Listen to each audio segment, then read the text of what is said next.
Hola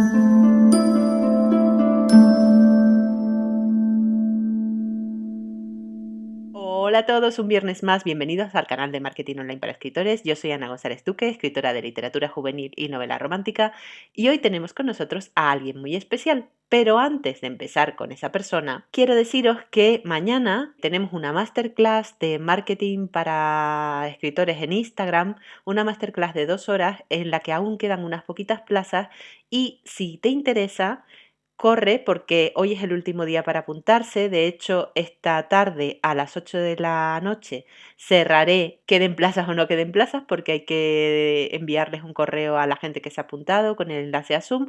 Pues serán 2 horas conmigo hablando de marketing en Instagram para vender vuestros libros y para obtener más visibilidad. Todos los truquitos que podemos utilizar en esa red.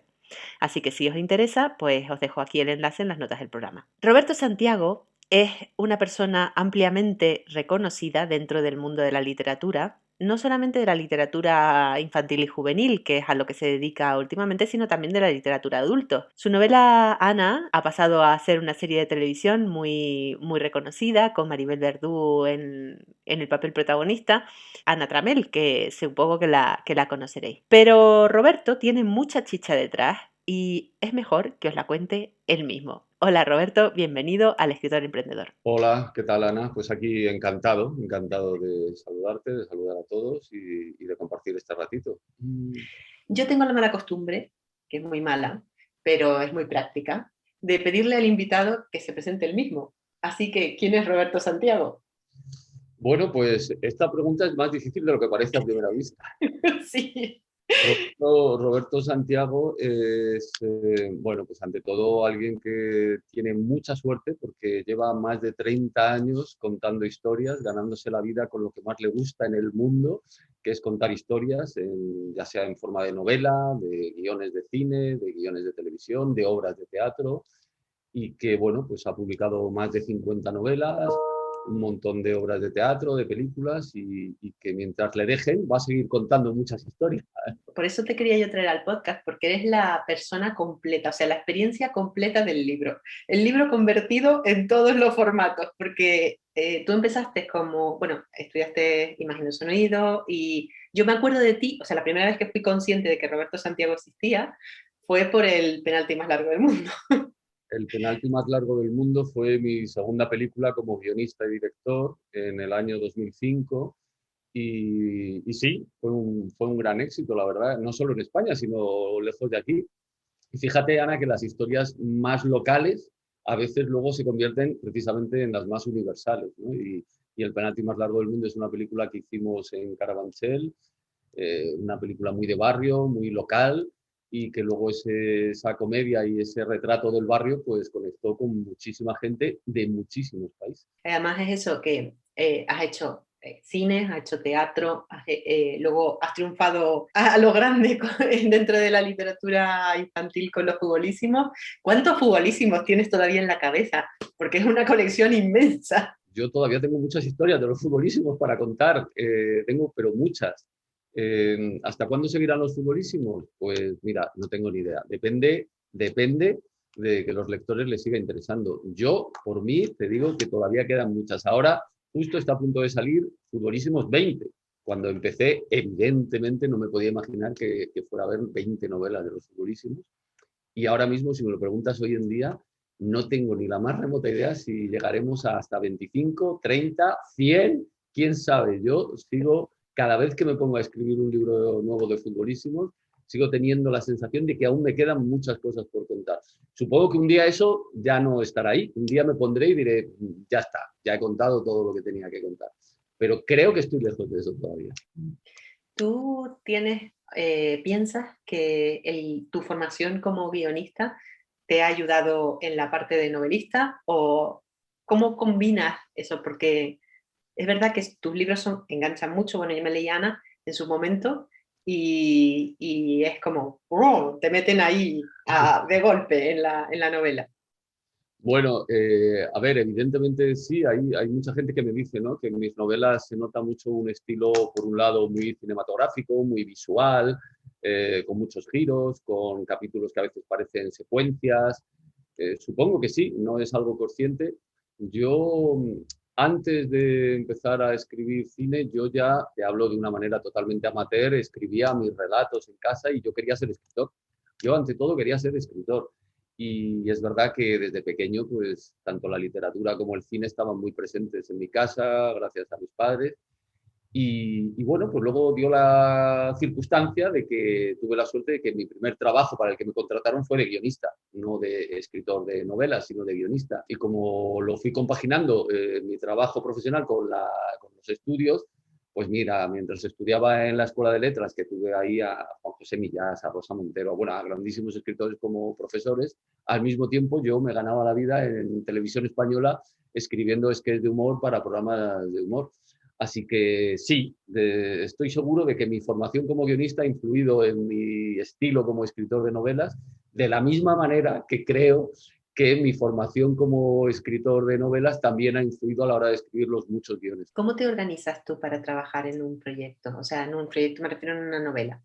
¿Cómo lo haces? Yo soy multitarea, suelo tener varios proyectos abiertos a la vez, pero sin embargo, en lo que soy muy escrupuloso es en la parte de la escritura. Es decir, cuando me estoy documentando o cuando estoy pensando en la idea o tomando notas o visitando lugares, ahí mezclo proyectos. Por la mañana puedo estar con Ana, con una historia negra, una novela negra para adultos, y por la tarde puedo estar, yo qué sé, leyendo cosas sobre el Imperio Romano para mi siguiente novela, Los Forasteros del Tiempo, que es todo lo contrario, la novela infantil para niños. Ahora, cuando me pongo a escribir, cuando me pongo a teclear, ahí necesito estar solo con una historia.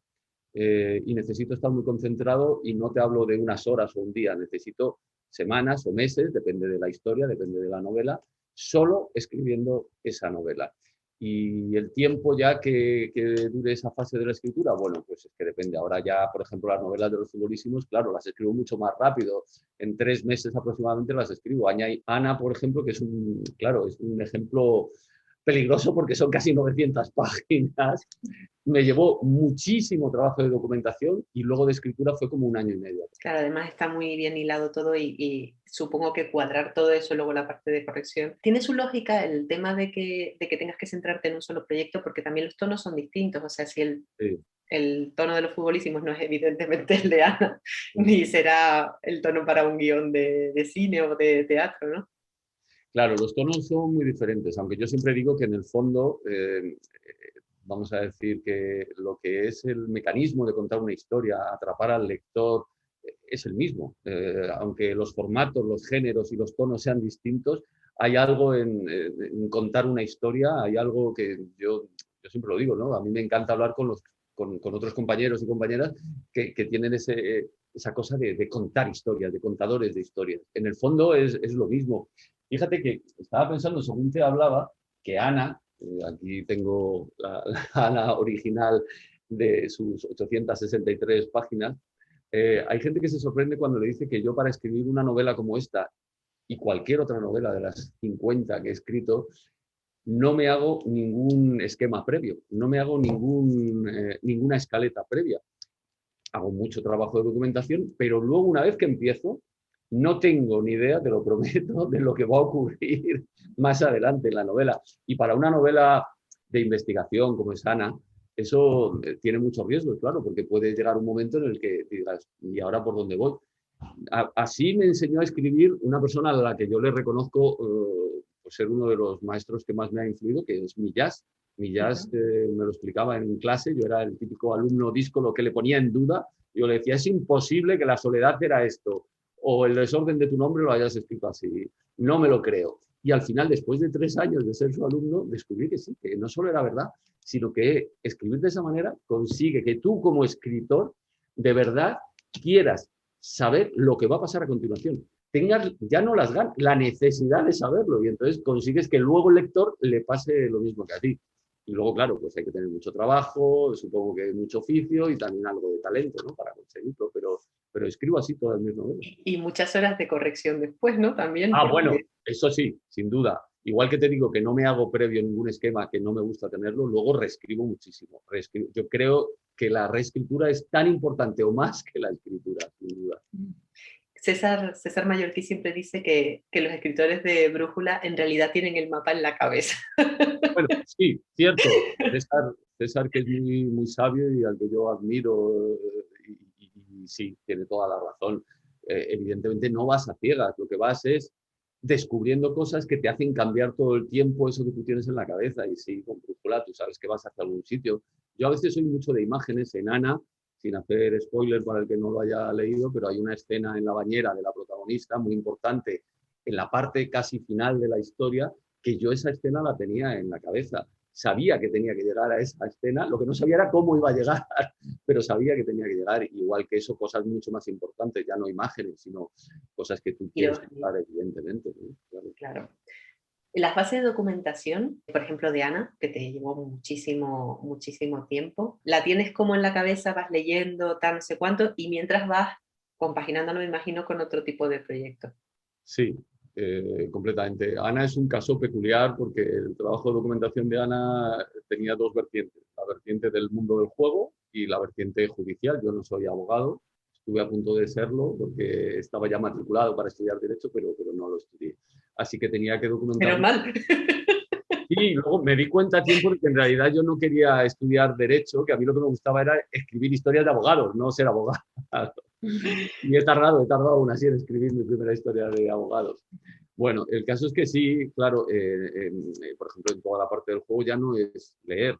Yo me recorrí casinos, timbas legales, ilegales, de toda España, de media Europa. Y bueno, al final es un mundo, o más bien un submundo, en el que una vez que entras, pues es relativamente fácil, como en casi todos, en realidad una persona te presenta a otra, otra a otra, y al final pues vas conociendo a la gente y aquello que iba viendo y descubriendo, bueno, pues era terrorífico, la verdad, y tuve sí, pues todavía más el convencimiento de que tenía que contarlo, de que tenía que escribirlo. Si yo hubiera sido periodista, pues en lugar de una novela, pues supongo que habría escrito una serie de reportajes con nombres y apellidos, como yo me dedico a la ficción, que es lo que sé hacer y en lo que creo, pues en lugar de hacer una historia basada directamente en hechos reales, utilicé todos esos hechos reales para construir una historia de ficción. Y luego la otra parte, la judicial, pues sí, además de tener dos abogados con los que cada página que escribía la iba contrastando con ellos, me pasé, por ejemplo, semanas y semanas en la Audiencia Provincial de Madrid viendo juicios con jurado, que en España no hay muchos, hablando con el juez, hablando con los abogados, hablando con el fiscal, hablando con algunos acusados. Es curioso, Ana, no sé si te ha pasado a ti, las ganas que tiene la gente de contarte sus cosas. La gente Sí. está deseando abrirte el corazón y contarte cosas de su vida, de su profesión. A mí en la audiencia provincial me sorprendía esto porque había casos que estaban en pleno juicio y aún así me contaban todo tipo de detalles. Pero eso es una gozada a la hora de documentarte, porque No, claro, no, te da absoluto. muchísimas ideas y eso es, vamos, genial. Yo cada vez le doy más importancia a esa parte. Además que si eres brújula como en tu caso, bueno, yo es que soy, como dice eso, paisajista, o sea, yo sé dónde quiero llegar, pero no sé el camino en medio, ¿no? Entonces, si te metes a documentarte tan profundamente, muchas ideas te surgen de ahí, de giros, de cosas de esas, si Bueno, no, no es tan completamente, rígido, ¿no? pero de todo, de repente yo recuerdo, por ejemplo, un juez que me marcó en un juicio que la manera en la que él hablaba a los miembros del jurado, una manera que parecía que estaba pues en casa comiendo con ellos, de una manera saltándose todos los protocolos, y eso luego lo utilicé, lo incorporé, el personal, el juez que yo tenía pensado lo cambié completamente, en la documentación, todo, vamos, por lo menos a mí sí, me cambia todo, ¿no? Y luego, ¿cómo pasas todo eso a guión de cine? Porque claro, la novela tiene una ventaja, bueno, para mí, que soy siempre de el libro es mejor que la película, perdón, pero No, como, yo te digo, Ana, que yo he hecho muchas películas, como ya sabes, y te digo que siempre, si es un buen libro, y pongo esa condición, si es un buen libro, el libro siempre es mejor que la película. Y lo diré siempre. hombre, hay películas que aún así, dices, merece mucho la pena Sí, leerme el libro y ver la película, ¿no? Porque las dos pues, son obras de arte en sí. pues, Pero claro, el libro tiene esa parte que es muy difícil de llevar al cine de la imaginación del lector, o sea, tú te estás imaginando todo. ¿Cómo adaptas tú eso luego a un guión de cine?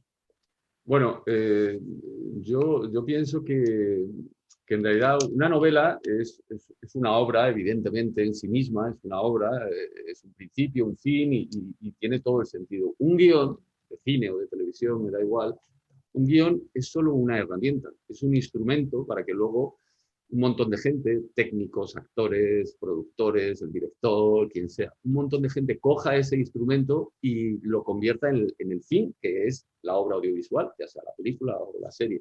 Con lo cual, yo cuando escribo guión, ahí sí que evidentemente me hago muchos esquemas previos que consensúo antes con el director en caso de que no sea yo mismo, con los productores, incluso con alguno de los actores si creo que tiene la capacidad para poder opinar sobre la historia. Y claro, es muy diferente. Para mí un guión es un trabajo en el fondo, aunque lo escriba uno solo, es un trabajo en equipo. De equipo. Es que es muy distinto y es verdad que además es lo más habitual que lo trabajes con otros guionistas, mientras que en la novela eso es algo raro, se da, yo estoy escribiendo algún libro con algún otro escritor o escritora, pero la mayoría de los libros de la historia pues, son novelas que se han escrito por una sola persona, por dos manos. Con lo cual creo que es que los procesos son muy diferentes. Luego ya por no hablar del lenguaje, claro, yo cuando me adapto a mí mismo, cuando escribo el guión de la serie Ana Tramel basado en mi propia novela, tengo que dejar a un lado mi parte de autor de la novela y saber que tengo que cambiar el lenguaje, que tengo que cambiar el ritmo, que tengo que cambiar incluso algunos personajes para que crezcan y otros al revés, para que tienes que olvidarte de la autoritis totalmente. Sí, eso me parece, vamos, una lección de ego total, porque es muy difícil. O sea, de hecho, hay novelas que se han llevado al cine o a series. Me acuerdo ahora una en concreto, no voy a decir cuál, porque a mí no me gustó la adaptación, entonces no vamos a nombrar el pecado, pero no el pecador, en el que el libro me había encantado y luego la serie fue como, se ha cargado su propio libro, era como, ¿sabes? Entonces es dificilísimo, bueno, a mí me parece dificilísimo. Vete tú a saber en ese caso, que no sé cuál es, la cantidad de cosas que le pudieron pasar en el camino. Hacer una película o hacer una serie de televisión siempre, siempre es un camino de renuncias. Renuncias a esto, renuncias a lo otro, porque no hay presupuesto, porque el actor tiene que rodar en tal fecha, porque la cadena de televisión te dice que o es así o al final no hay película. O sea, es una serie de renuncias. Entonces, yo ya cuando ya has hecho unas cuantas películas o has trabajado ya unos cuantos años en el sector, al final como sabes que es así, lo que tienes que hacer es agarrarte a las 3, 4, 5 cosas que sabes que son esenciales y que no vas a bajarte, nunca pase lo que pase. Pero sabes que el resto vas a tener que negociarlas. Mientras que cuando tú escribes tu novela, pues evidentemente, sí, tu editor, tu editora, pues opina y está genial que lo haga, pero es distinto, estás tú solo con tu escritura. Yo, vamos, te podría decir que, no sé, novelas que a mí me han marcado en mi vida. Yo con 14 años leí Los Santos Inocentes de Miguel Delibes y creo que ese libro marcó mi existencia ya no solo como escritor, sino como ser humano. Y luego vi la película y me parece una obra de arte, pero te digo, no llega ni a la suela de los zapatos Claro. a donde llega la novela de Miguel Delibes. Y estamos hablando de una adaptación maravillosa. Coincido contigo, porque además es eso, fue una novela que me encantó en su momento y que la película, pues sí, muy bonita, pero sí, pero mejor el libro. ¿Cuál es tu relación? Aquí voy a meter el dedo en la llaga. ¿Cuál es tu relación con las redes sociales? Bueno, a ver, las redes sociales, esto es un temazo, ¿eh? Las redes sociales. Yo al principio me resistí bastante a formar parte de las redes sociales. Me acuerdo que cuando firmé mi primer contrato con Planeta, me acuerdo que la persona de comunicación de Planeta me decía, dice, ay, Roberto, pero si es que tú estás en las redes sociales. Otra cosa es que estés con tu propia cuenta y opines, o que estés sin saberlo y que otros opinen y tú no te enteres, pero tú estás.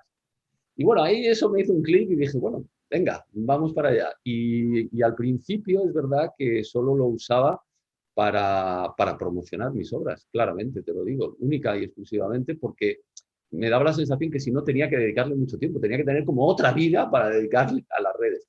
Luego me ha picado el gusanillo y ya no solo lo dedico para eso, sino también sigo contando mucho de mis obras, evidentemente, de obras de otros autores, autoras, ya sean de novelas, teatro, cine, que me han interesado.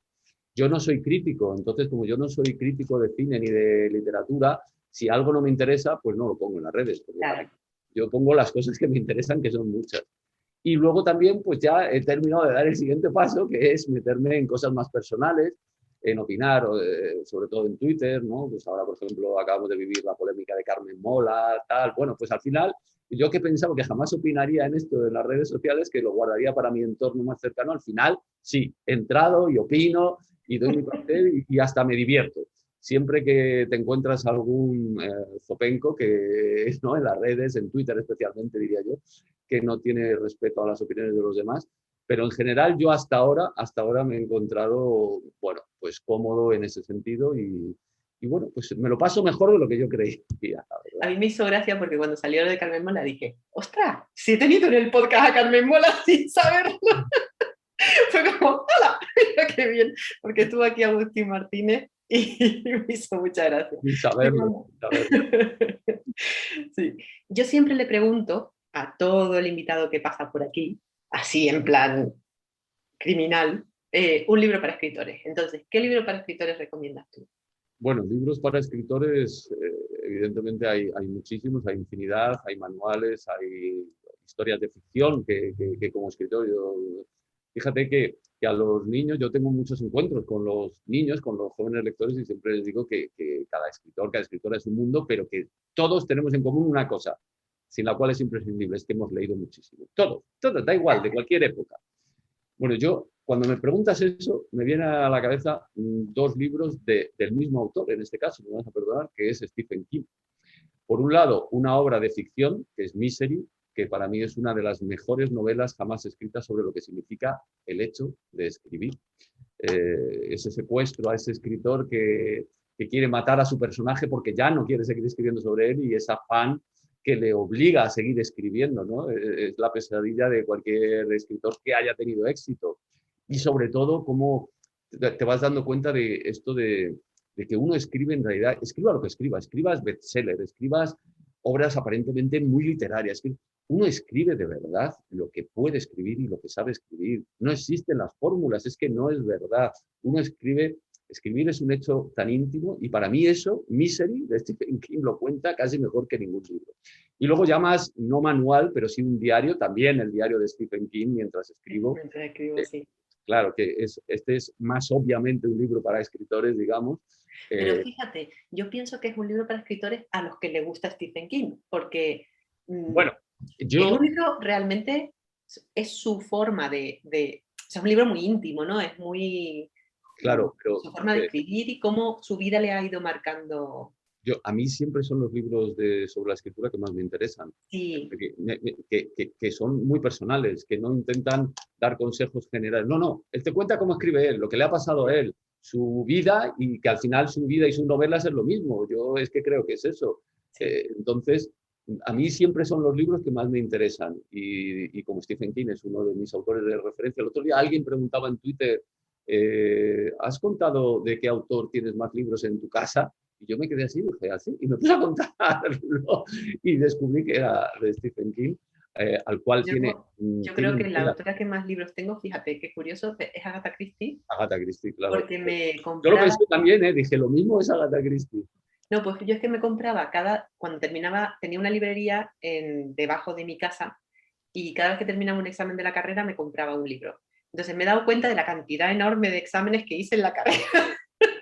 Un libro de Agatha Christie, porque como que me. No, no, vamos, lo entiendo perfectamente. Yo, bueno, sí, soy muy defensor de Stephen King, creo que tiene obras maestras que pasarán a la historia con mayúsculas de la literatura y luego tiene mucha novela de consumo también, que bueno, que pasará sin pena ni gloria, pero bueno, qué sé yo, alguien tan prolífico como él y que de entre sus tantísimas novelas ya tenga, al menos en mi opinión, una decena de obras maestras, pues es un milagro. ¿Y una obra de literatura juvenil? ¿Cuál recomendarías tú? Hay muchas, ¿no?, que recomendaría ahora mismo, pero voy a recomendar una actual que acaba de salir, para no recomendar un clásico en este caso, de una autora que me gusta mucho, que es Patricia García Rojo. Ay, Ha publicado la trilogía de los Alfas, que me encantan, los 3 libros de la trilogía de los Alfas, y que se la recomiendo, como siempre, a los más jóvenes y a los más mayores y a todo el que le guste, en este caso, pues una historia de aventuras y de fantasía, de la buena, de la sí. literatura Yo buena. acabo de leérmela ahora en el verano, me encantó. O Ah, sea que sí, yo mira, también la recomiendo muchísimo. Me la me- compré entera porque una de las cosas que me pasa con las sagas es que tengo muy mala memoria y entonces si me leo el primero y luego tarda un tiempo en leerte el segundo, no me acuerdo del primero. Y dije, bueno, me los leo los tres de golpe y así ya me meto a gusto en la historia. Sí, buena manera de... No, yo coincido contigo. Yo recuerdo lecturas esas de trilogías o de como completas, como la de Dolores Redondo del Babsán, o hace muchísimos más años, con mis 16 años, recuerdo el verano que me leí El Señor de los Anillos. Hay También. 3 libros. Para mí ese verano fue el verano del Señor de los Anillos, es como algo. Así que entiendo que sí, que es una buena táctica esta tuya. ¿Y cómo te marcó a ti el...? Porque claro, ahora cuando me has hablado del Señor de los Anillos, mi madre era la bibliotecaria de su centro docente, entonces por mi casa pasaban todas las novedades. Mi madre se lee todos los años El Señor de los Anillos en verano. Se lo lee todos los años. O sea, que se Todos. lo sabe de memoria. Bien, bien, bien, bien. ¿Y cómo te marcó a ti el hecho de que tu padre fuera un escritor de literatura juvenil así tan potente como Santiago García Clara? Bueno, esto es curioso. Yo no sé si sabes esta historia. Algún día la voy a escribir. A lo mejor le propongo a mi padre que la escribamos juntos. No, sería genial. Mi padre no era escritor. Mi padre se dedicaba a la publicidad, era creativo de publicidad. Y el día que cumplió 50 años, ese día exactamente, llegó a casa y anunció que dejaba la publicidad y que ese día empezaba a escribir. Mi padre empezó a escribir novelas a los 50 años, que es una edad relativamente tarde, ¿no? Para lo que estamos acostumbrados. Claro, mi madre, yo recuerdo la cara que le dio un pasmo, porque dijo, ¿pero de qué Me vamos a extraña. vivir? ¿De qué vamos a vivir? Y mi padre en ese momento te aseguro que no conocía a nadie en el mundo editorial. Él tenía esa pulsión y esas ganas, fue un acto muy valiente, un poco kamikaze, pero muy valiente, le salió muy bien. Entonces yo de pequeño, yo de niño, mi padre no era escritor, o sea, era algo, aunque siempre lo digo, él fue quien me inculcó el amor por las historias, por contar historias. Yo recuerdo desde pequeñísimo, vamos, es que siempre compartir cómics, novelas, películas, hablar sobre ellas, ya no solo compartirlas, sino hablar sobre cómo estaban construidas, y eso con mi padre, claro, que me marcó muchísimo. Y luego ya, como él cuando lo anunció, él tenía 50 años, yo ya no vivía en casa, de hecho, cuando llegó ese día, yo estaba allí comiendo con ellos, pero yo ya no vivía, pues casi empezamos nuestra carrera literaria, entre comillas, a la vez. Esto es algo curioso, ¿no? Un padre y un hijo que empiezan al mismo tiempo casi su carrera literaria. Pues sí, tenéis que escribirlo. Ahí hacer una trama detrás y poner a los dos protagonistas, padre e hijo, los dos ambos Bueno, escritores. o algo, o ahora que dices de libros para escritores, ¿no? Contar nuestra relación con la escritura, en fin, bueno, También. sí, porque Mira, a lo mejor te hago una propuesta para Molpe Editorial. no estaría mal, no estaría mal. Muchísimas gracias por estar aquí, que sé que tu tiempo es muy poquito. Un placer, Y un placer. Mañana justo sale mi nueva colección de libros con Planeta, los 11 niños que cumplen 11 años y que tienen superpoderes. Y sí, estoy pues, muy contento, muy ocupado. Pasado mañana me dan el premio Cervantes Chico, qué sé yo, me están pasando ¿verdad? Enhorabuena. tantas cosas buenas que sí, que estoy viviendo un bonito sueño, la verdad. Eso está genial, te lo mereces. Que mucho curro, muchos años también ahí dando el callo. ¿Dónde te pueden encontrar los lectores que quieran saber más de ti? ¿Dónde me pueden encontrar? ¿A qué te refieres? ¿En las redes sociales, por ejemplo? Sí, Claro, sí, sin duda. Yo además contesto a todo el mundo. En Instagram, que cada vez estoy más aficionado a Instagram, Roberto Santiago Escritor, soy yo. No es un community manager, soy yo y contesto todos los mensajes. Recibo muchísimos mensajes privados, muchísimos, pero aunque tarde un poquito, siempre contesto todos y me encanta recibir opiniones, críticas, preguntas, de todo. O sea, que invito a todos a que me escriban, claro. muy bien. Pues nada, lo dejaré todos los enlaces aquí debajo la cajita de descripción para que te puedan localizar y muchas gracias. Muchas gracias, Ana, un placer. Y eso es todo por hoy, mis queridos literaturadictos. Ya sabéis que si sois mecenas podéis optar al sorteo del libro que ha recomendado Roberto, al que se recomendó la semana pasada en la entrevista con Neus Arqués, y que para participar en el sorteo lo único que tenéis que hacer es dejar un comentario donde estéis escuchando o viendo esto, si lo estáis viendo en el canal de YouTube, diciendo pues que queréis participar en el sorteo y se acabó. Y si quieres hacerte mecenas, ya sabes que pues tienes derecho a acceder a la biblioteca del podcast en PDF, tienes derecho derecho a los descuentos en Marketing Online para Escritores, tienes derecho a la sesión en directo que hacemos todos los meses y tienes derecho también al podcast privado de productividad que sale la semana que viene y que sería un episodio de cómo organizar tu año 2022, que creo que no es moco de pavo. Y sin más, nos vemos la semana que viene, ya sabes. Mientras tanto, sé bueno y escribe. Adiós.